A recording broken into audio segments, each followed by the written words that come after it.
ada beberapa artikel bilang kalau saat hari Valentine itu aparat keamanan kita, polisi dan lainnya ngecek merazia hotel dan kamar kos. Itu di masa orang tua, saya mulai dari masa orang tua. Iya. Pacaran itu harus duduk lah. Malah di masa orang tua saya diawasin katanya sama kakek saya.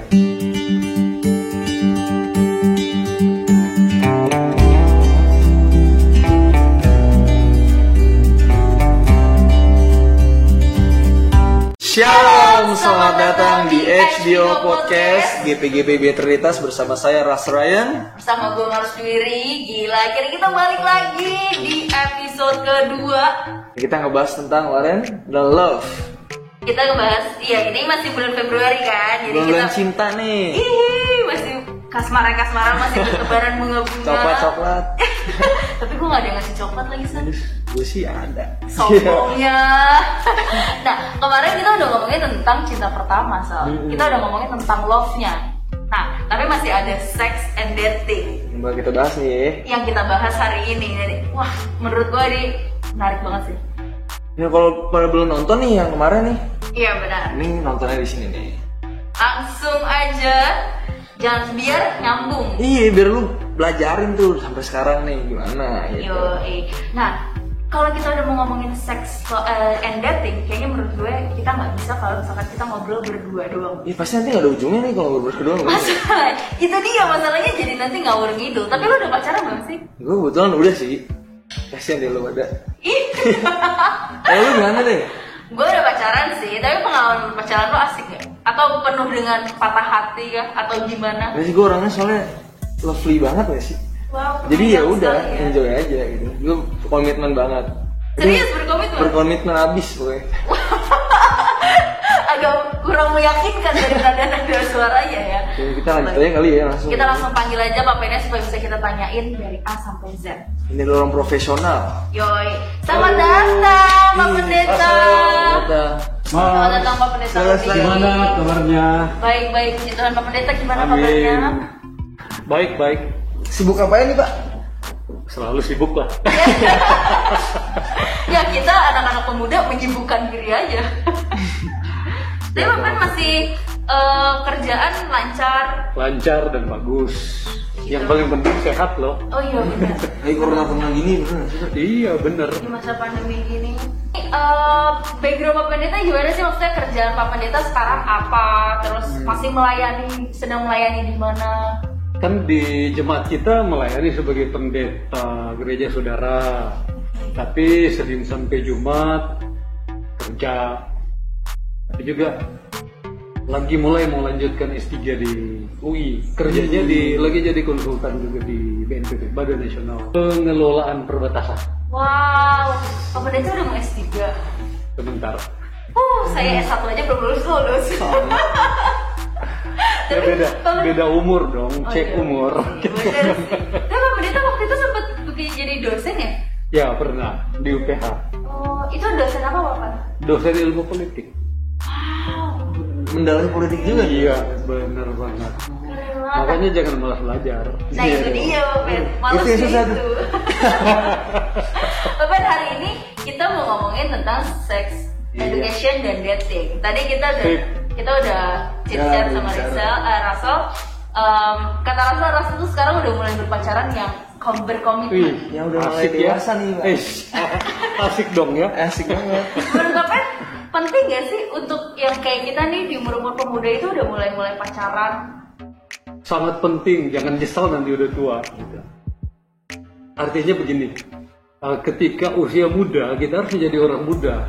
Pas jadi bapak-bapak, jadi bapak-bapak. Jangan sudah bapak-bapak mau jadi anak-anak muda, itu kan repot. Karena itu pacaran penting untuk belajar berkomitmen tadi. Oh, kirain Belajar untuk salah satu dari sana. Kirain untuk coba-coba biar banyak gitu, memilih gitu. Kan anak muda nih Pak biasanya pingin lah ya. Iya, Jujurnya banyak yang kayak gitu. Iya kan rasa penasaran kan. Kalian juga mungkin begitu. Oh iya. Oh iya. Makanya kita salah. Bener lagi. Tapi kan harus diluruskan. Jadi pacaran itu bukan cuma soal coba-coba koleksi baru dipilih, tetapi terutama belajar untuk mulai berkomitmen dengan orang yang nanti akan menjadi pasangan kita seumur hidup. Yang paling penting itu sebenarnya. Tapi berarti menurut Papen kriteria seperti apa sih yang pas untuk jadi pasangan untuk berkomitmen sampai ke depannya? Kriteria yang paling utama kalau di lingkungan gereja kita pelayanan pasti dibilang harus seiman kan. Nah, tetapi sebetulnya selain berseiman yang juga sangat penting nanti dibahaskan nantinya. Iya. Tetapi yang penting selain itu adalah orang yang akan berkomitmen dengan kita dalam waktu panjang juga harus memiliki chemistry yang sama. Chemistry itu bukan cuma soal iman, tapi soal perilaku, soal manner, soal tindakan, atau bukan soal tindakan, soal sikap. Nyaman nggak kita dengan dia ya? Kalau kita nggak nyaman gimana mau berkomitmen kan? Susah mempertahankan. Iya. Kalau ngobrol aja udah nggak nyambung gimana pasangan? Nanti neraka lah kita kan. Umur kita Emosi terus tiap hari ya Bapak. itu sakit kita nanti kalau begitu. Dan Bapak, kemarin pas banget kita masih baru merayakan Valentine, hari kasih sayang. Sekarang masih bernuansa gitu kan Bapak. Nah, kemarin tuh sempat aku baca-baca artikel ketika lagi Valentine dan ada beberapa artikel bilang kalau saat hari Valentine itu aparat keamanan kita, polisi dan lainnya ngecek merazia hotel dan kamar kos. Nah kalau udah ngomongin hotel dan kamar kos, konotasinya udah pasti nggak mungkin main coklat nggak mungkin dong, ya kan? Nah, iya. Begini, di masa kami, atau di masa orang tua, saya mulai dari masa orang tua ya. Iya. Pacaran itu harus duduk lah. Malah di masa orang tua saya diawasin katanya sama kakek saya.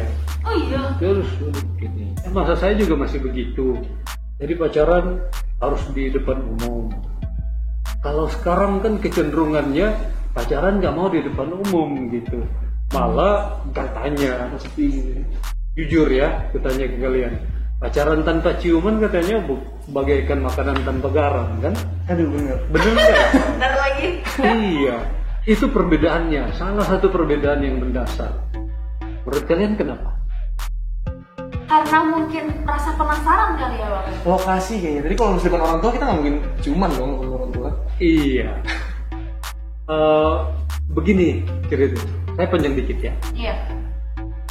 Di masyarakat yang saya mundur sedikit dulu, pacaran itu, dating itu kan sebenarnya adalah salah satu cara untuk membuat naluri kita itu naluri. Alkitab bilang cinta itu kuat seperti maut loh. Jadi itu naluri kalau makan kan, kalau naluri lapar makan, kalau naluri ingin bercinta kan ya pacaran. Jadi itu salah satu naluri. Cuma kalau di masyarakat yang sangat ketat agamanya seperti Indonesia, masyarakat kan menjadi panduan dan moral kita. Kalau kita melanggar terlalu jauh, pasti diingetin. Tapi kalau di luar negeri kan, di barat, lain lagi, sangat individualis. Buatnya ya naluri saya cinta, pengen bercinta ya saya bikin aja. Itu bedanya. Beda banget loh. Makanya di sana seks bebas lebih marak ya Bang? Lebih marak. Karena di sana aman dan bisa diterima, tapi kita kan tidak. Norma kita di masyarakat dan gereja melarang kita untuk seks bebas kan? Iya. Dan juga Alkitab kan sudah mengingatkan kita. Mandang aja udah dosa loh. Mana berbuat gitu. Bagaimana udah berbuat? Karena itu penting buat kalian pengurus GP dan juga gereja untuk selalu mengingatkan pemuda. Resikonya kalian tahu. Gereja dan kita sudah ingatin kawan-kawan kita, resikonya begini loh di tengah masyarakat, gereja dan juga tanggung jawab ke Tuhan. Kita harus mengatakan itu. Itu mungkin yang pendidikan seks ya tadi kalau nggak salah. Iya, seks. Jadi penting loh itu. Berarti menurut Bapak Nita, sex education untuk anak-anak muda itu sangat penting. Sangat penting karena sex education itu juga adalah tanggung jawab pelayanan gereja. Jadi kalau tanggung jawab pelayanan gereja, juga tanggung jawab kalian sebagai anak-anak GP, pengurus GP, untuk selalu mengingatkan, ya begini loh. Tapi soal kemudian kelewatan kan itu udah tanggung jawab dia. Alkitab juga bilang kalau kita tidak mengingatkan akan jadi tanggungan kita. Jadi kita sudah mengingatkan, gereja mengingatkan, orang tua mengingatkan. Tapi gimana sih Pak kalau misalnya untuk menahan diri gitu? Jangan kita di kondisi tuh udah ujung tanduk, masa kita nggak melakukan hal seperti itu gitu. Kita menahan diri kita nih, karena daging itu kan lebih kuat tarikannya. Kuat banget.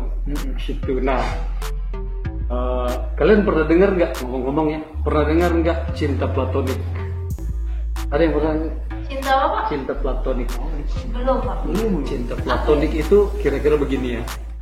Cinta yang tidak punya kecenderungan kuat untuk seks. Jadi cinta kalau filsafatnya begini. Kalian lihat bunga itu, kalau langsung pengen petik itu berarti ingin memiliki. Tapi kalau cinta itu menjadi, kita akan buat bunga itu dinikmati banyak orang. Nah, itu yang dimaksud. Jadi kalau kita mencintai seseorang dan datingnya itu menjurus, pasti kita akan mengingatkan diri kita. Saya mencintai dia dan saya ingin membuatnya, cintanya menjadi indah buat semua. Kita tidak akan memetiknya, tetapi akan membuatnya menjadi berharga di mata banyak orang. Itu aja yang menjadi patokan kita. Karena itu sangat alkitabiah. Itu cara untuk menahan diri. Itu kata kuncinya itu. Kunci berpacaran. Itu baru tahu loh. Ada cinta seperti itu. Berarti kalau misalkan Pak Pendeta lagi dihadapkan dengan situasi di mana dikasih pilihan untuk melakukan hubungan intim di luar nikah dan tidak, kira-kira tindakan apa yang akan Pak Pendeta ambil? Itu yang sebenarnya kunci dari yang tadi kan. Jika kita betul punya cinta platonik itu, ingin supaya yang kita cintai itu bertumbuh dan dan hubungan kita itu dihargai oleh semua orang, kita akan memilih itu tadi, bukan memetiknya tetapi membuat hubungan kita menjadi indah bagi kita dan bagi Tuhan dan bagi jemaat. Itu jadi kayak pola pikir kita supaya bisa untuk menguatkan diri tidak melakukan hal itu. Betul. Itu bukan cuma soal pendidikan seks education yang harus dilakukan oleh gereja, tetapi juga menjadi basis pengajaran dan pelajaran kita untuk mengatakan, mendidik dan mengingatkan teman-teman kita, juga diri kita kan? Karena bukan tidak mungkin kita juga mengalami seperti itu kan. Siapa sih yang nggak mengalami godaan itu? Apalagi kalau pacaran dulu di tempat-tempat terbuka, sekarang kan lebih suka milih tempat tertutup. Artinya godaannya lebih kuat. Ada orang ketiga biasanya katanya. Nah, kalau menurut Bapak, sex education itu penting diajarkan, lebih baik diajarkan di usia berapa sih Bapak? Apakah seumuran kita, anak-anak muda baru dikasih tahu atau? Orang sering berpikir bahwa sex education atau pendidikan seks itu adalah proses-proses yang erotis yang diajarkan, kan bukan itu. Sex education itu adalah pengajaran atau informasi-informasi mengenai proses-proses antara laki-laki dan perempuan yang berbeda, tapi kemudian saling melengkapi, dan itu mestinya mulai diajarkan sejak anak-anak bertahap, tapi memang mulai menemukan pentingnya itu semakin terasa di usia-usia remaja kan, usia-usia kalian lah. Nah, harus diketahui efeknya bagaimana ke diri kita, ke masa depan kita, ke psikologi kita, dan ke lingkungan kita jika kita melakukan hal-hal yang tidak dikatakan baik Alkitab maupun norma-norma di masyarakat kita. Kalian tahu sendirilah kalau itu kan. Jadi itu kuncinya. Pendidikan seks itu adalah tanggung jawab gereja juga, bukan cuma tanggung jawab sekolah atau pendidikan-pendidikan di luar gereja. Itu juga bagian dari pelayanan, termasuk pelayanan di Polda.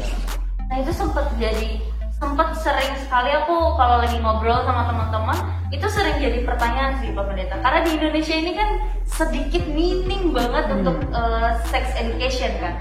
Kayak seks itu adalah hal yang sangat tabu untuk dibicarakan gitu. Padahal anak kita ini ada dihasilkan juga dari berhubungan intimnya pasangan suami istri kan Bapak. Nah, tapi kalau menurut Bapak dorongan untuk berhubungan seks anak muda tuh karena apa sih kalian? Apa aja dorongannya? Iya, faktor-faktornya tuh biasanya apa aja sih? Yang pertama, naluri seks itu kan, maksudnya seks dalam arti hubungan ini ya, hubungan antara laki-laki dan perempuan, hubungan intim itu kan naluri. Semua orang punya itu, tidak ada yang tidak. Ketika orang bertemu yang sudah punya itu kemudian bertemu dan di tempat yang memungkinkan, godaan untuk melakukannya itu sangat besar. Itu bisa dipastikan. Nah, bagaimana untuk bukan menahan ya, bagaimana membuat supaya kita terhindar dari seks bebas itu? Salah satunya adalah selalu menempatkan hubungan kita, misalnya saya dengan Maria menempatkan hubungan kita di tengah-tengah komunitas pemuda kita, contoh itu. Jadi tidak terutama berupaya untuk mencari dan menemukan tempat di mana kita berdua aja di waktu yang sangat panjang, apalagi di tempat-tempat yang terpencil. Karena di sana godaannya orang hebat pun akan repot kalau udah seperti itu. Berarti menghindari berduaan lah ya Pak. Iya, itu yang paling penting. Gimana pun Pak, kalau misalnya kita bahas tentang budaya nih kan, kita budaya timur nih kan Indonesia, maupun kita agama apapun nih, itu budaya timur. Tapi sekarang kita mencontoh untuk melihat yang ke barat Pak. Itu gimana sih Pak? Sekarang kan akhir-akhir ini kita apapun fashion, lifestyle yang lain itu mencontoh barat, benar kan? Jadi kita melakukan ini kayak seakan-akan ini hal yang benar kok, barat aja seperti itu. Jepang, Korea dulu timur, budayanya mirip kita. Sekarang mirip Amerika, mirip Eropa gitu. Indonesia juga dulu pacarannya ya sangat tertutup, sekarang mulai lebih terbuka. Semakin peradaban kita maju, semakin kita berhadapan atau bertemu dengan teknologi yang membuat kita sangat mudah untuk melakukan atau mencari informasi apapun. Semakin maju itu semakin kita mengarah ke penghargaan individual yang lebih tinggi dibanding masyarakat atau kelompok. Karena itu nilai-nilai individualisme yang semakin tinggi membuat kita mengarah ke Eropa, mengarah ke Barat. Itu sebetulnya sebabnya model-model interaksi antar anak muda, hubungan anak muda, termasuk pacaran, termasuk dating, termasuk hubungan seksual mengarah ke sana. Tugas kalian untuk membuat atau mengingatkan teman-teman pemuda untuk tidak bulat-bulat menerima cara-cara atau model-model pergaulan seperti di sana. Karena norma mereka di sana kan dengan kita berbeda. Masyarakat kita punya paham dan norma yang berbeda dengan di Eropa. Jadi kalau mereka seperti itu tidak harus kita seperti itu. Contoh gitu ya. Terus bikin benteng ya untuk iya betul. Kayak bener juga sih Bapak Pendeta, kayak zaman dulu tuh sangat kayak merasa tertekan atau merasa depresi atau merasa sangat berdosa ketika sudah melakukan hubungan intim di luar menikah. Tapi sekarang banyak enggak lagi ya, iya. udah bebas aja. Iya. Jadi proud malah. Iya, I'm so proud gitu ya kan. Kayak banyak sekali akhirnya anak-anak. Kalau dulu orang masih menghargai kalau di usia tertentu masih perawan, sekarang Iya benar-benar kayak enggak lagi kan? Sudah. Kuno sih loh. Iya. Udah segini belum gaul gitu ya. Iya, gaul gitu. Itu perubahan. Lihat aja film-film kita tahun 60-70 kan. Sopannya minta ampun kalau pacaran. Tapi sekarang coba lihat aja sinetron kita kan, vulgar ya. Dan di lingkungan tongkrongan pun ketika lagi ngobrol itu kayak sudah tidak tabu lagi untuk bercerita bahwa gue udah berhubungan intim gini segala macam. Jadi suatu kebanggaan gitu. Makanya, jadi itu pergeseran masyarakat ya, termasuk pergeseran pergaulan kalian. Masa kalian dengan masa kami juga berbeda. Masa kami lebih terbuka. Masa kami masih lebih ini, apalagi waktu masih kuliah di Fakultas Teologi ya lebih apa itu, pacarannya lebih terbuka gitu. Jarang tertutupnya langsung dituduh orang udah ngapain. Oh gitu. Sama masyarakat langsung ini. Iya, langsung. Kalau apalagi kan masih di daerah seperti kami. Kalau di Jakarta mungkin sedikit lebih bebas ya. Nah, menurut Pak Pendeta, dampak dari seorang anak, seseorang sudah melakukan hubungan intim di luar pernikahan secara psikologis maupun secara rohani itu seperti apa sih Bapak? Ataukah itu bisa merusak imannya atau bisa berdampak dengan psikologinya atau seperti apa? Yang pertama, tentu karena kita berada di masyarakat yang mengatakan dan mengajarkan bahwa ini keliru. Satu. Yang kedua, juga kita belajar dari Alkitab, Kejadian 20 ayat 14 jangan bersinah, atau Matius 5 ayat 27 sampai 28 sudah dikatakan oleh Alkitab, lihat aja pun udah berdosa, pengen aja udah dosa ya. Jadi secara otomatis, secara psikologis kita juga akan terpengaruh, akan tertanam di kita, oh aku udah melanggar itu ya. Jadi akan mempengaruhi nanti proses-proses psikologisnya ya. Dan juga menghadapi orang akan ada di masa waktu tertentu akan mengalami proses penyesuaian dalam arti mencoba untuk mengobati trauma akibat itu ya, karena dia tahu bahwa masyarakat kalau tahu itu terjadi pasti akan mengatakan, ini anak ini nakal gitu kan. Gitu. Itu yang paling penting sih sebetulnya. Dan juga sering kan Pak kalau lagi ngumpul lagi nongkrong, dan yang temen yang udah pernah ngelakuin hal itulah hubungan intim, dan ada juga temen yang nggak mau tapi dia berusaha untuk mengalihkan itu dengan cara nonton film-film pornografi dan lain-lain. Apa itu cara untuk meluruskan itu gimana sih Pak? Karena mereka tuh nggak mau melakukan itu, merasa itu dosa, dan merasa kalau misalnya nonton film seperti itu tidak berdosa. Tapi akhirnya mereka melakukan masturbasi atau naik sendiri gitu Pak. Itu sekali lagi karena memang tarikan itu, daya tarik itu, naluri itu kan luar biasa, sangat kuat. Alkitab bilang apa? Cinta itu kuat seperti maut di Kidung Agung ya. Nah, karena memang itu naluri gitu. Semua naluri itu membutuhkan pelampiasan. Karena itu Alkitab menyarankan pernikahan untuk pelampiasannya. Persoalannya adalah kita sekarang kan melampiaskannya, padahal rata-rata orang nikah sekarang umur berapa? Oh, pada banyak juga Bapak paling yang nikah muda. Iya. Ada juga yang masih muda udah nikah, tapi rata-rata kita di Jakarta kan udah di atas 25 untuk perempuan. Karena mau biasanya dengan alasan mau sukses dulu. Bagaimana nahan ini di masa dari kalian mulai pubertas 16-15 sampai menikah? Godaan-godaan untuk itu, nonton film porno, coba-coba, itu pasti akan terjadi. Dan itu sangat normal ya, dan apalagi karena sekarang kan nonton film porno itu udah segampang apa ya, aksesnya gampang, ada handphone. Kalau dulu masih susah, kalau zaman dulu masih repot, sekarang gampang. Jangankan kalian, anak-anak aja sekarang bisa kok untuk akses itu. Nah karena itu ya memang tidak ada cara lain cuma dengan sex education. Cuma itu caranya. Betul-betul harus dimulai dari usia dini. Benar banget. Lebih paham. Tapi kan sex education di kalangan anak muda dan remaja paling bagus dilakukan dengan model peer education. Kalian ngobrol-ngobrol seperti ini dengan teman-teman di luar GP, itu udah pendidikan luar biasa. Jadi dua arah ya. Termasuk acara seperti ini. Iya dong. Itu makanya kita bikin seperti ini Pak. Luar biasa gitu Trinitas. Daripada takut kita melihatnya kayak dunia sekarang ini anak muda sudah sangat bebas gitu, sudah kayak tidak punya batasan lagi gitu. Apalagi terutama untuk seks bebas sekarang udah marak sekali kan Pak terjadi untuk di tengah anak-anak muda gitu. Nah menurut Pak Pendeta itu salah nggak sih? Ya udah pasti salah lah ya. Itu pertanyaan. Benar itu. Udah pasti salah, cuma apa ya yang bisa kita lakuin Pak untuk bisa menghindari itu secara individu gitu, secara pribadi?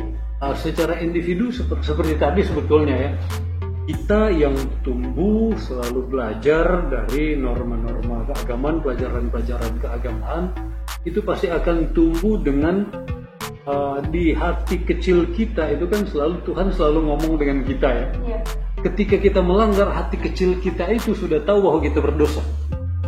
Pasti kan? Yeah. Begitu kalian nyuri misalnya kan, meskipun orang lain nggak tahu, tapi hati kecil kita, aduh gue udah lakuin kesalahan loh. apalagi kalau melakukan seperti ini. Mungkin bapak ibumu nggak akan tahu, tapi kalian kan tahu bahwa dalam hati, aku udah melakukan, dan itu kita tahu betul bahwa kita sudah berdosa, sudah melakukan kesalahan. Hukuman di sini ini itu jauh lebih menyakitkan daripada hukuman dari luar sebetulnya, dan itu yang sangat teologis sebetulnya. Itu juga bisa mempengaruhi iman berarti ya Pak? Sangat, karena itu mau ke pernikahan kudus kan jadi persoalan di kita ya. Nah, Jadi kalau misalnya ini kok sudah berhubungan intim nih, dia masih bisa disebut pernikahan kudus masih? Bahkan dia sudah berdosa. Untuk upacara gereja kita masih sebut itu pernikahan kudus. Kan pendeta nggak akan nanya kan, kamu udah pernah belum? Kepo pendeta. Tapi kudus atau tidak kan kita yang akan tahu. Karena itu selalu kita harus mengingatkan diri untuk hal-hal seperti itu, batasan-batasan seperti itu. Sementara ketika kalian melakukan pernikahan tetap disebut pernikahan kudus, kalian sendiri yang tahu dan harus mengaku berdosa kan kepada Tuhan. Kan Tuhan maha pengampun juga ya. Amin. Jadi pendeta gue. nah berarti peran gereja untuk apa ya Pak? Kayak mengedukasi anak-anak muda, bahkan yang jemaat-jemaatnya untuk masalah sex education itu seperti apa sih? Tuh, kalian dan saya juga adalah gereja.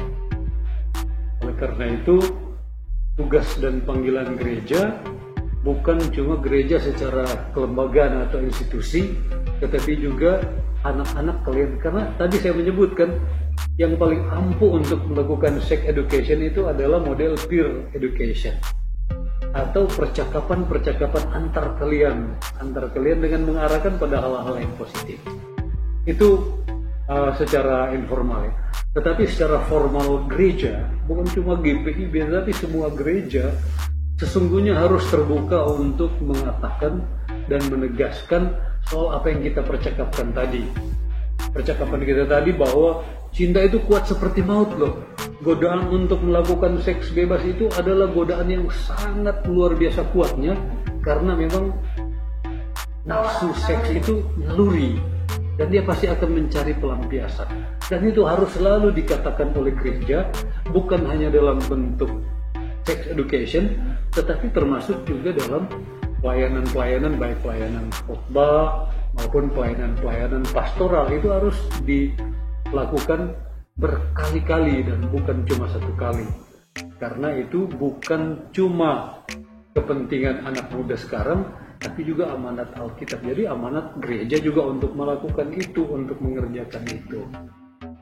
Berarti memang sangat penting untuk anak-anak muda tahu resikonya ketika berbuat itu seperti apa, dan peran gereja juga harus mengingatkan lebih ke resikonya gitu ya Bu. Dan ini juga bagian dari pelayanan gereja loh.